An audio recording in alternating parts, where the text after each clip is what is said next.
when you feel that calling inside of you, it does not go away.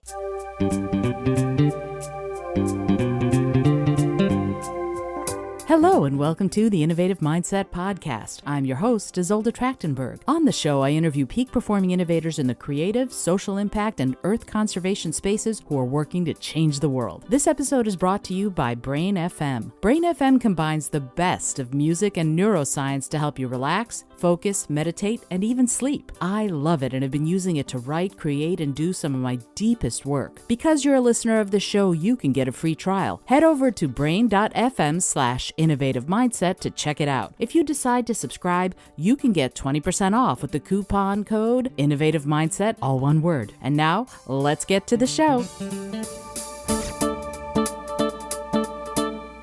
Hey there, and welcome to the Innovative Mindset Podcast. My name is Isolde Trachtenberg. I'm your host, and I am super thrilled that you're here. I'm also really honored and thrilled to have this week's guest on the show, Star Hayward. And first of all, I love that name. Star Hayward is a business coach, spiritual mentor, and transformation leader with over 20 years of combined experience. Her mission is to empower women entrepreneurs to own their worth and their voice so they can achieve the freedom and fulfillment they desire in their business as confident, feminine leaders through self-love mastery and heart-centered business strategies. You all know how close that is to my heart, so I'm thrilled to welcome Star. Thank you so much for being here, Star. I'm so glad to be speaking with you. Thank you so much, Isolde. It is truly a pleasure to be here with you today. I so look forward to this conversation, as I know it's going to be on a very high level and we're going to have a lot of fun. And so welcome to all of the audience for being here, and stick around. This is going to be great. I believe so too. Thanks so much. So let's get down to brass tacks. Okay, we were just chatting before we started recording about your philosophy. And I love this philosophy that you are working with something called the divine feminine and the divine masculine to help, specifically, it looks like, women entrepreneurs own their leadership skills and really move into their strength and power. What can you talk about as far as what divine masculine and divine feminine mean when we come from both man and woman as babies, right? That's how babies are made. We all know that. But so that means both man and woman is inside us. How does that relate to what you do, and what is the divine feminine and divine masculine, and how can you apply that to your leadership skills? Well, Isolde, this is such a powerful question, and I believe that will be best answered if I lay a little bit of context behind divine feminine and divine masculine. You see, these together combine what we know as divine power. And empowerment is very alive these days, is it not? Everyone talks about wanting to come into their power. And when we are talking about coming into our power, what this really means is that we are identifying a distinction between our external power, which is defined as our ego power, and our internal power, which is our inner power, that inner strength that we are looking for to build from within. So when we are looking at what that power really means and how do we harness that, the distinction of the divine feminine and the divine masculine, which are both branches of divine power in and of itself. If you were to combine the two, you are in your divine power. So again, as we look at what does inner power really mean, I am very impassioned by the learnings and the perspectives of how the feminine and masculine channels of energy run through us as human beings. And I'll explain more about that and what I mean. So as you noted, we are both masculine and feminine, right? We are a combination. We have these qualities that run in and throughout us because it's a part of the dual reality that we came in here as human beings to experience. In the third dimension, as we are on planet Earth, this is a very unique experience in that here we have duality. We have right and left, we have up and down, we have black and white, we have love and hate. So, as human beings, we define our experience by way of this polarity, seeing the polarity, Hmm. right?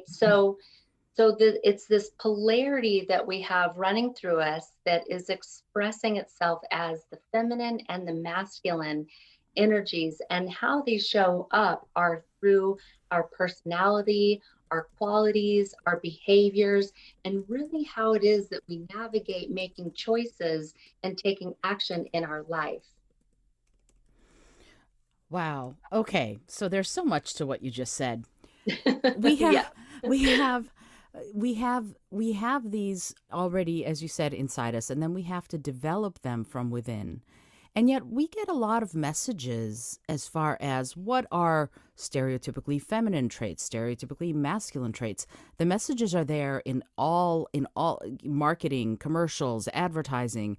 I remember those commercials from the 70s, I can bring home the bacon, fry it up in a pan, and she's a woman cuz I'm a woman, right? So Yeah, yeah. so those are there. That was a really bizarre thing for me as a child to see, because I just felt like a person. I didn't feel like I was bound by a specific set of behaviors. So when you work with your Yes. clients, how do you work around some of their preconceived notions about some of these stereotypically masculine or stereotypically feminine traits? Yes, absolutely. So, as women, and what you were just speaking to, we know that we have been conditioned and curated to climb the ladder of success in society by very masculine parameters. And in order to meet these masculine parameters, often a woman finds herself disconnected from her natural, innate feminine qualities. Hmm. And I'll explain a little bit more about what I mean by that. So, if a woman is in the masculine energy of creation and innovation Hmm. and going after, making things happen in her life, the masculine is a very motivated energy. It's very driving energy. It's a generative generative quality, is a difficult word to say sometimes. And the masculine energy is very much about acquiring, right? So, for example, men tend to be very good at sales because they have no fear behind asking for the sale, because their eye is on the prize. Hmm. And that they will often, a man in balance with his divine masculine will close a sale by way of a respectful, honorable, integrous conversation and collaboration, right? A male that is out of balance in his divine masculine will use fear-based tactics and even shame to close a sale with a Hmm. client or a customer. So this is a perfect example of where, if a woman steps into that and she is taking on these masculine qualities that again have her sacrificing or abandoning her emotional, intuitive sensitivities, sensitivities in a very positive light, right? This is another conversation we could go into Mm-hmm. about emotional sensitivity for women. Hmm. It's actually a very natural, innate quality that women have that's very much needed in our world, but it has to be set aside so that in our, you know, masculine and patriarchal dominant society, for in order for women to really become successful and become visible, acknowledged, and even valued on the level that they know that they're worth and that they desire. There's so much shrinking to fit, and again, really sacrificing and compromising her emotional and intuitive sensitivities in order to get there. What happens is this woman becomes very good at the masculine behaviors, and in doing so, she often feels disconnected from her work, from her vision. She feels burnt out. She will feel overwhelmed. She will feel inauthentic. And the result is losing luster and losing passion for what her vision is as a business owner in the first place. So, and then there is also, um, again, going after building a business with that in action, motivated energy day after day after day after day will burn really anyone out. So this is great for men and women to pay attention to, that to see where you can bring the feminine qualities of magnetism, attraction, ease, flow, intuition, abundance, connection, service, and tribe.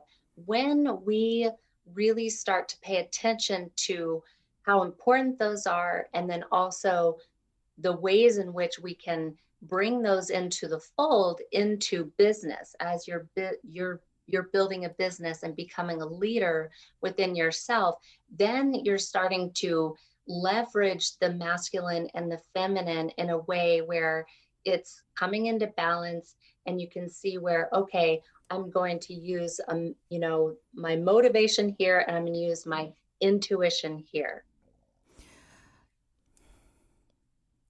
That's fascinating. And it brings up a question for me that might be a whole nother podcast episode.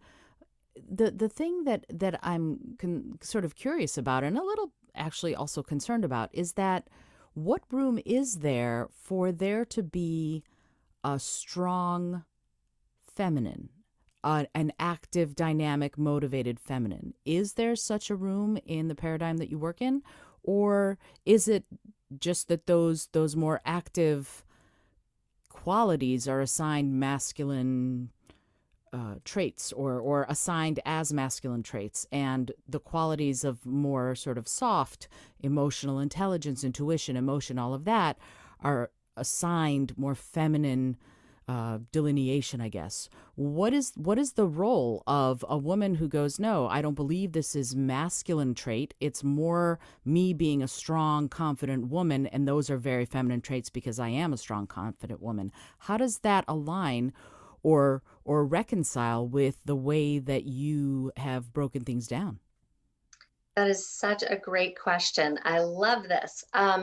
Yes, so I will start by explaining that each person has both the masculine and feminine energy channels running through them. I call them your inner king and your inner queen.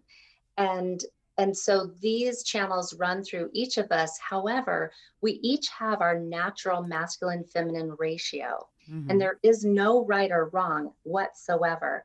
But there could be a woman who feels very dominant in her masculine aspects, and her feminine aspects, taking the back seat. Whereas another woman could feel very dominant in her feminine qualities, and her masculine's really taking a back seat. Now, there is no right or wrong. Either way, your where your ratio falls. Like, for example, you may be 70% feminine and 30% masculine, or you might be 60% feminine and 40% masculine, as an example. It really doesn't matter what your ratio turns out to be. I personally, actually, my ratio is 50-50, remarkably enough. And there are many people who do have this balance of the ratio. However, it goes deeper than that. And Mm-hmm. this is going to answer your question, I believe. So, how you know you are in balance in either is really by being aware of and examining your behavior and your reaction or triggers to certain circumstances, in addition to how it is that you are and what it is you are creating in your life. So, if there are things that you are creating, experiences that you're finding yourself in, circumstances that are occurring that feel out of alignment with you, that something is off, something isn't fitting right, it's not feeling right, and it's not truly what you want, this is a very good indication that something is out of balance. And usually it's something that's out of balance within ourselves, because everything we experience in life is truly an attraction and a creation from what we are broadcasting from within. So yes, the answer to your question is yes, there is room for a very strong, powerful female to be large and in charge in her business. Yes, absolutely. And there is room for that soft, empathetic, nurturing, feminine business owner to also be empowered and large and in charge in their business in a different way, right? There's room for all of it. My work that I do is to help my clients identify what is standing out of balance, what is out of alignment, and what is showing up that's giving us information to bring that into balance. And often it has a lot to do with healing that is needed from deep-seated, childhood wounds where the individual has come out of childhood, um, not having all of their needs met on a fundamental level in terms of being unconditionally loved by their mother and unconditionally championed by their father. I wrote an article about this recently, and I go into more specifics about that.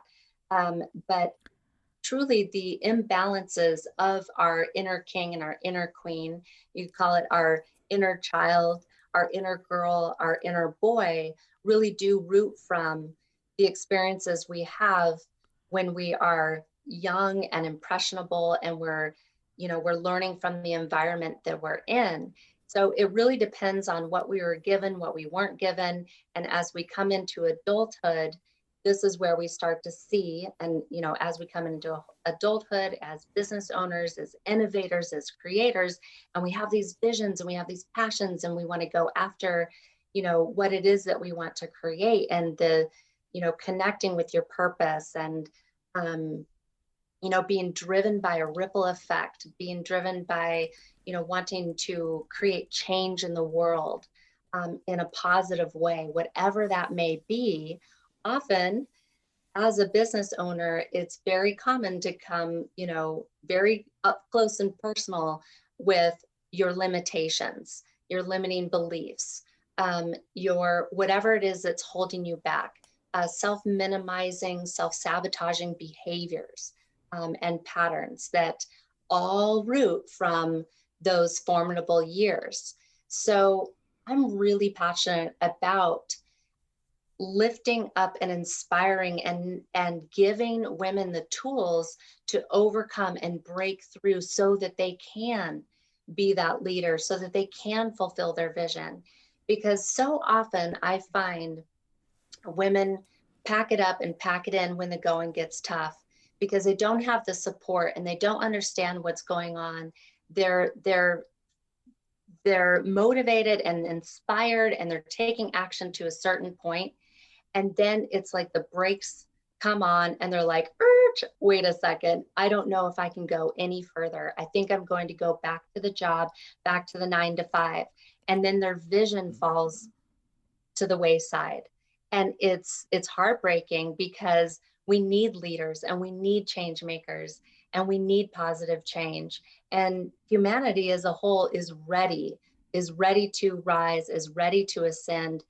And it's time. This is the era for the divine feminine, for the feminine leader to step up and step in and really take be the beacon and take the torch and light the way, so that we can bring as a whole our experience from a very patriarchal society, not swinging the pendulum over into a matriarchal society, but so that we can come into balance. And even if the pendulum rocks and wobbles here and there, that ultimately we are living in a much more harmonious existence.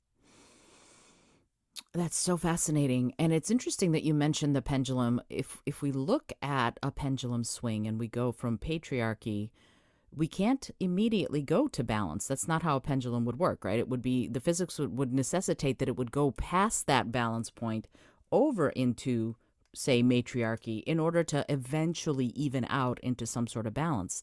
So within that, how do we, as people, as women who are interested in coming into balance, how do we navigate that? How do we navigate the setbacks? How do we navigate that pendulum swing in a way that it will eventually balance, even if it's not going to balance right away, or even if it, as you said, will wobble? Yes, absolutely. So it all starts within us, right? So just like I was mentioning before, everything that we're experiencing outside of ourselves is a reflection of what we are creating inside of ourselves. So when we want to come into balance and we want to, you know, spotlight and lift women up so that they can take the stage and, carve out space for us to shine and for our qualities and our gifts and our value to really come through so that we can bring balance into the world, so that we can um, lean more into oneness and wholeness together. That all starts from within. And so I would say to that, Isolda, that it begins with a desire, a burning desire for that woman to overcome whatever it is that's holding her back. And then finding support with that desire, opening up to receiving support, opening up to receiving the right information at the right time that she needs for the next step. And and a deep commitment. It really requires a commitment to what it is that she knows she wants and that she knows she deserves. And really holding the belief around that conviction, and then again, opening up and trusting and finding her way into calling in all of the support she needs. Because, like I said, this is a it's a transformational experience when we're talking about, basically walking through the fire. Is how I call it, walking through the fire and burning these aspects of the self down so that you can rise as a phoenix once again. And we've all been, if you've lived long enough, chances are you've walked through the fire a few times and you're going to walk through the fire again. It's an ongoing process, but there is a time and a place where a person has held back and played small enough, and they're done. And that moment in time is so crux. That moment in time is crucial, and it's at that moment that that person, that woman, has every reason to open up to receive everything she needs to help her, see her through to the other side so that she can become who she needs to be that empowered leader, and fulfill her soul's purpose. I'm taking it all in for a second. That was a lot of really fascinating information, and it feels to me a little bit like there's a leapfrog effect here. Like we we have to get to that point as someone who's decided to make these changes. You have to get to the point where you make the decision and then you're ready to. But for a long time, especially a woman who, as you said, if you lived long enough, you've probably gone through the fire, but you've also probably, been passed over for promotions. You've also probably had sexism directed at you. You've also, Yes. things have happened to just about all women in that way. So how do we get to that point? Do you have any suggestions? And if you do, what are they? To building that awareness that you might want to change before we even get to the point where I'm going to call Star and get business coaching.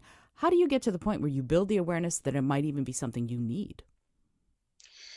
It begins by understanding that in our life, back to this polarity, this dual reality that we're living in, we are being shown what it is that we want and what we don't want on a daily basis by way of our emotional, mental, and nervous system, are by way of our physiology. Mm-hmm. What we like lights us up and it feels good. What we don't like doesn't feel good, right? So it's understanding, okay, that felt good, that didn't feel good. I want to feel good. Because that is my natural, you know, birthright, is to feel good. And understanding that, okay, what is happening here, and what life is showing me on a daily basis is an opportunity. It's an opportunity for me to curate what my personal preferences are. And as I identify what my personal preferences are, then I can lean more into those. And it's like following the crumbs on the trail, Mm-hmm. right? Mm-hmm. And I would say, in addition to that, increasing your awareness for everyone who's listening to this, um, is to open up and find your way into surrounding yourself in the environment of people who lift you up. Surround yourself around people who make you feel good, who are inspiring to you. I always say, if you're the smartest person in the room, you're in the wrong room, For right? sure. For sure. And yes, and so it's with that desire, behind the desire, there is a commitment there, right? There's a desire, but that that I believe that everyone has the ability to commit to their dreams. Everyone has the ability, but then to overcome the hurdles of where the fears set in, that is really the work that each of us has to do in order to create and to cultivate anything that we've never done before. Anything that you've never done before requires you to stretch outside of your comfort zone, because that's where change occurs. That's where change occurs. So, to answer your question, I would say to, you know, keep paying attention. And if you are in experiences that are, feeling oppressive to you and violating to you, then this is information. This is information that you are out of alignment with what it is that you truly desire, and the true essence of your being, quite honestly. And so then, with that information, one can take that in and say, okay, what kind of change do I need to make?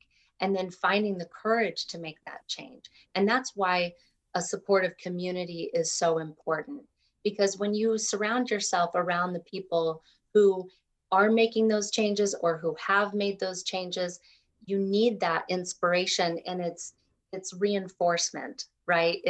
We learn by repetition. So we want to put ourselves into the environment where our bodies and our minds and our spirits and our souls, our hearts are being filled with what it is that we want. I call it, healthy body nutrition, Mm. healthy mind nutrition.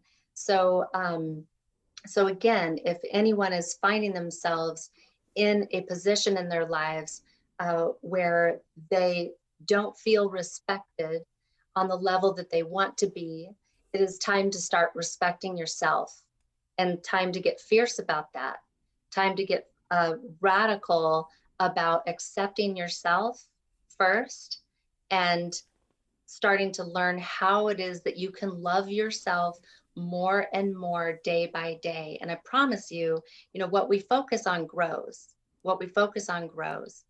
And so everything that we create in our lives has everything to do what we're focusing on. So if you want change for the better, then you start focusing on what it is that you want to change.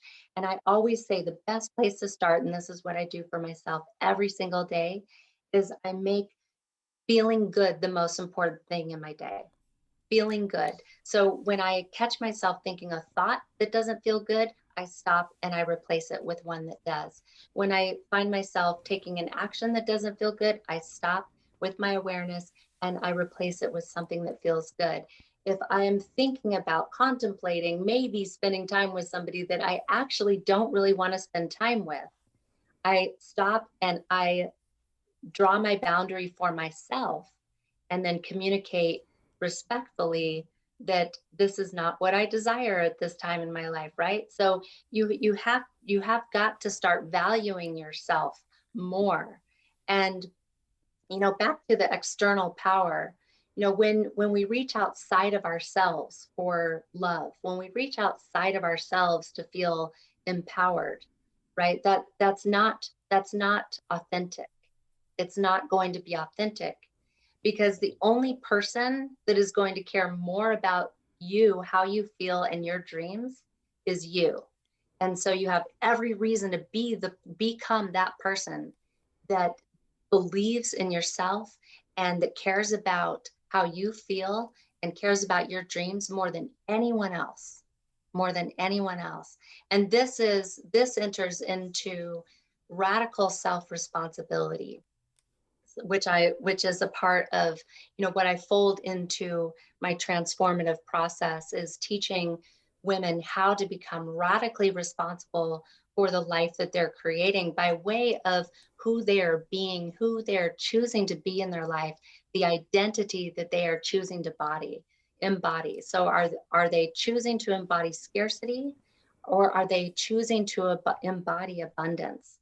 And it's pretty clear which one it is. And when we identify that, then we go to work and we start making the changes and setting the tools and practices into place in order to transition from the scarcity identity into the abundant identity. And that is where you cultivate that internal power, that inner power, that divine power from within.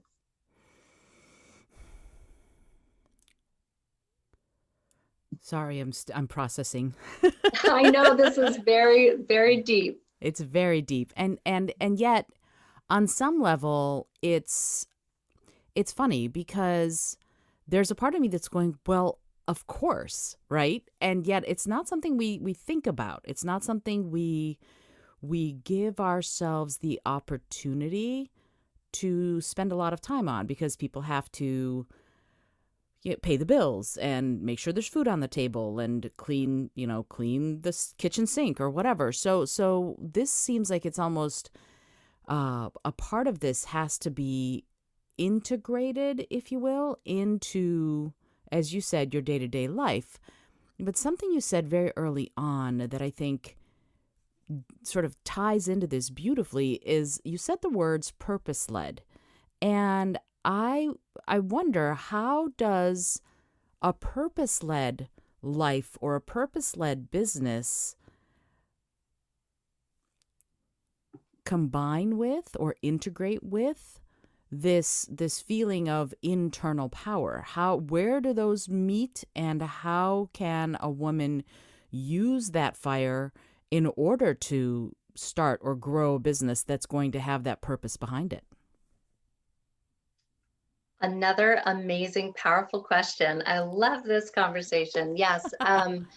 So when you feel that calling inside of you, it does not go away. Do you know what I mean? Mm-hmm. I know you know what I mean, because you are living your purpose-led life. And there's a moment when that light bulb goes off. There's a moment for everyone when that voice speaks up inside of you. Now, when you answer the call is up to you.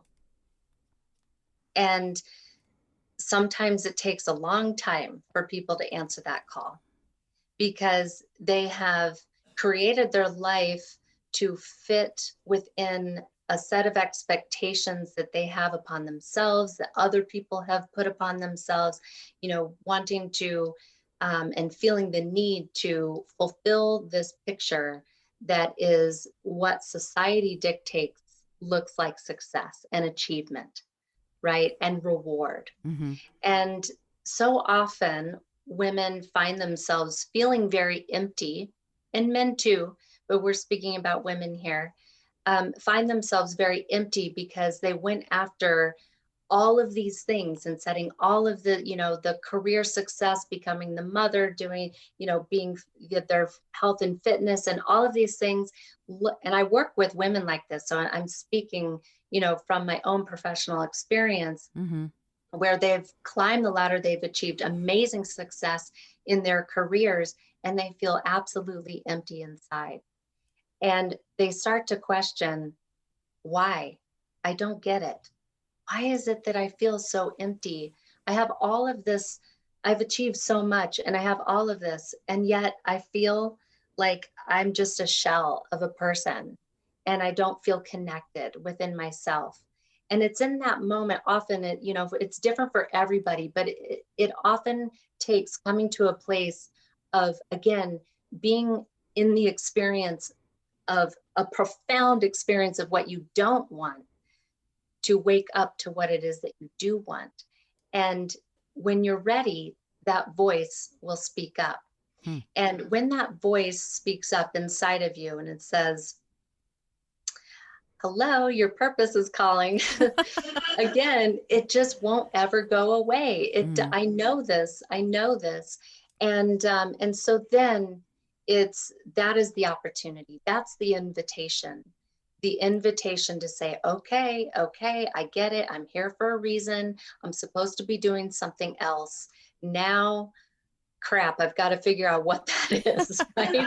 Like, oh no, now I have a really big problem on my hands, because not only, is it a deep discovery and self-exploration for many people. Some people it comes very easily. It's like, oh yeah, that was right before me all along. Like, oh duh, let's do this. Mm-hmm. And then for others, it's like, oh no, I got to figure this out. I've got to find out. And no matter what the process is of becoming connected to your purpose, and it's something that I actually help women do, is to really excavate and find out what that soul expertise really is.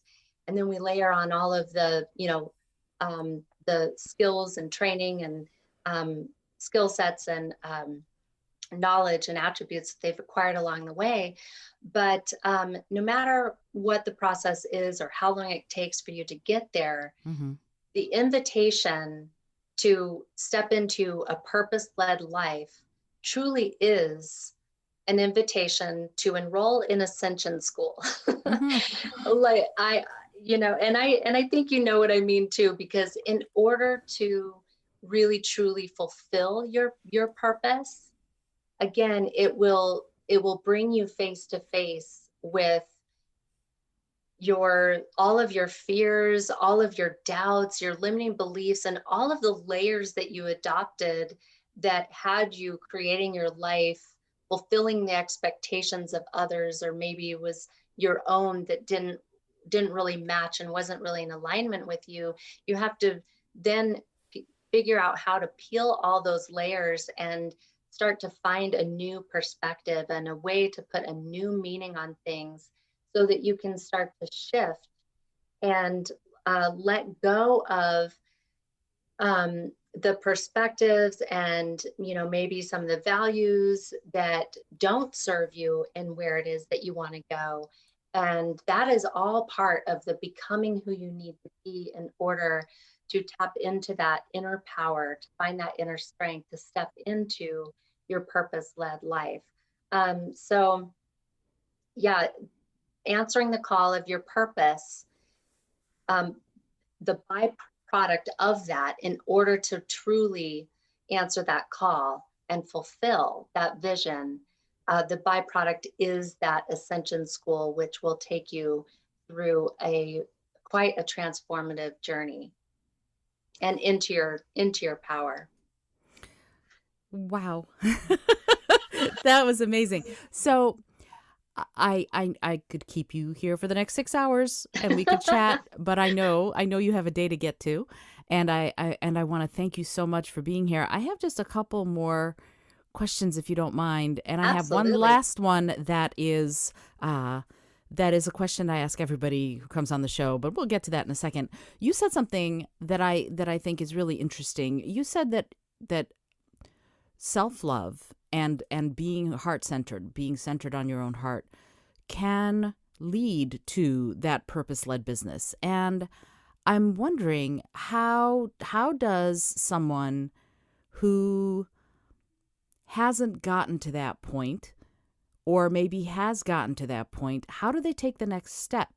What is the step that will allow them to innovate? What is the step that will allow them to make those changes, maybe even on a global scale? What does someone like that need to do? Great question.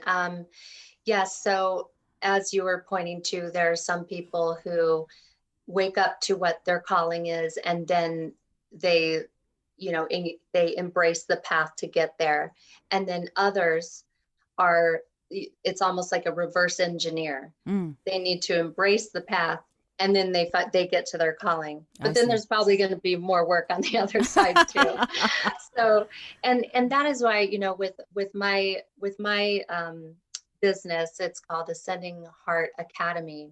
Mm-hmm.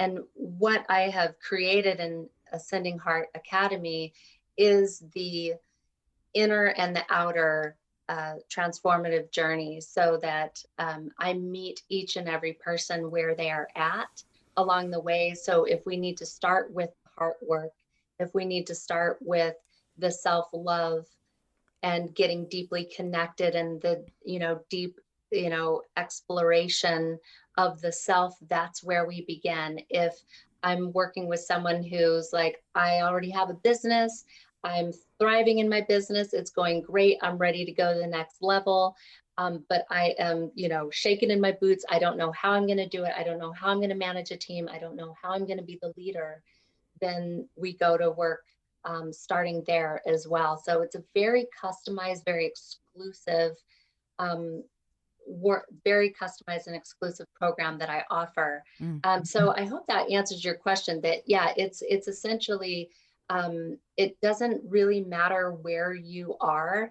It just matters where you want to go, and it begins with just asking the question, Mm. who am I? Mm-hmm. Mm-hmm. Pema Chodron, who's a Tibetan Buddhist nun, wrote a book called "Start Where You Are," and it sounds like you are thinking along the same lines as she is. So I, first of all, Star, I want to thank you so much for being on the show. As I said, we could talk for another 6 hours, Yes. but I realize that I need to curtail my curiosity a little bit. Uh, and perhaps sometime you'll come back and we'll delve even deeper. See, I thought Star, and then the Big Dipper, and then I love it. and then I was off to the races. So would you mind if somebody says, I need to know more about Star Hayward, how would somebody go about finding you? Where can you be found online? Your website? If you could just say them. I'll put them in the show notes, but I'd love it if you'd say them because people learn differently. Sure, absolutely. So my website is ascendingheartacademy.com. My email address is star@ascendingheartacademy.com. You're welcome to follow me or DM me on Facebook, which I am Star Hayward on Facebook, and on Instagram at Star Hayward Coaching. I'm also at Star Hayward on Clubhouse. I co-host rooms weekly, multiple rooms throughout the week. You can also find me as an executive contributor to Brains Magazine, in addition to This Is It Global Network.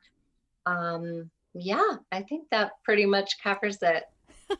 All right, cool. Thank you. That way, if somebody wants to find you, they have adequate ways of doing so. So here's my last question. And as I said, it's one I ask everyone who comes on the show. It's a little silly, but I find that it yields some poignant answers. And here it is. If you had an airplane that could skywrite anything for the whole world to see, what would you say?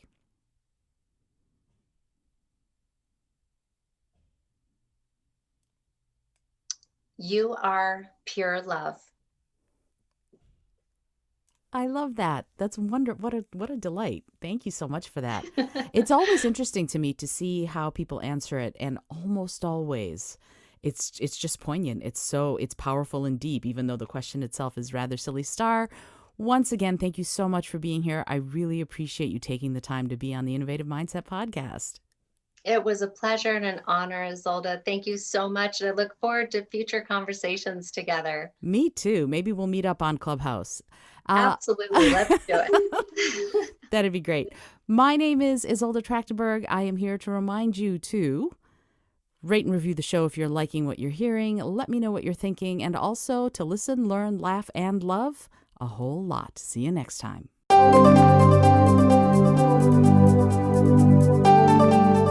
Thanks so much for joining me today. I really appreciate you being here. Please subscribe to the podcast if you're new, and if you like what you're hearing, please review it and rate it and let other people know. And if you'd like to be a sponsor of the show, I'd love to meet you on patreon.com/innovative mindset. I also have lots of exclusive goodies to share just with the show's supporters there. Today's episode was produced by Isolde Trachtenberg and is copyright 2021. As always, please remember this is for educational and entertainment purposes only. Past performance does not guarantee future results, although we can always hope. Until next time, keep living in your innovative mindset.